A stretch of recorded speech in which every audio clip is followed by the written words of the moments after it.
বাংলাদেশ একটি ভূখণ্ড যার জন্ম হয়েছিল রক্ত দিয়ে, কিন্তু আত্মা ছিল ইসলামের আলোয় উদ্ভাসিত। আজ সেই ভূমিতেই প্রশ্ন, ইসলাম থাকবে কিনা, নাকি থাকবে কেবল ধর্মনিরপেক্ষতার মুখোশ। ১৯৭১ সালে আমরা যুদ্ধ করেছি শোষণের বিরুদ্ধে, কিন্তু স্বাধীনতার পরপরই ইসলামী রাজনীতি নিষিদ্ধ করা হয়, কারণ তারা নাকি ধর্ম নিয়ে রাজনীতি করে।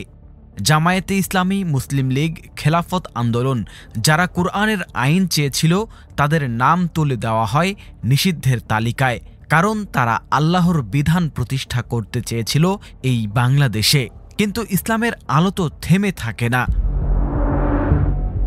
১৯৭৯ সালে ইসলামপন্থীরা আবার ফিরে আসে গণমানুষের দাবিতে। তারা নির্বাচনে অংশ নেয়, রাস্তাঘাটে মানুষকে কোরআনের পথে আহ্বান করতে থাকে। ২০১৩ সালে আবার শুরু হয় ষড়যন্ত্র। জামায়াতের নিবন্ধন বাতিল, ছাত্র শিবিরকে সন্ত্রাসী আখ্যা, হাজারো ইসলামপন্থী তরুণকে গ্রেফতার করা হয়।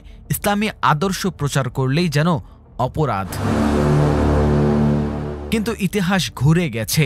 জনতা আজ প্রশ্ন করছে, আমরা কি কেবল সেকুলার স্লোগানেই আটকে থাকব, নাকি ফিরে যাব কুরআনের পথে? ইসলামপন্থী দলগুলো ক্ষমতা চায় না, তারা চায় ইনসাফ, চায় দুর্নীতিমুক্ত সমাজ, চায় আল্লাহর বিধানে পরিচালিত রাষ্ট্র। এই তো ইসলামী রাজনীতির স্বপ্ন, মানবতার মুক্তি, অন্যায়ের বিরুদ্ধে জিহাদ। আমাদের পূর্বপুরুষেরা কুরআনের ছায়াতলে বাঁচতে চেয়েছিলেন। আমরা কি আজ আল্লাহর বিধানকে বেছে নেব, নাকি পশ্চিমা দর্শনের গোলাম হয়ে যাব? বাংলাদেশ কি ইসলামী আদর্শের পথে ফিরে যাবে? আপনি কি চান? কমেন্টে লিখুন আপনার মন্তব্য।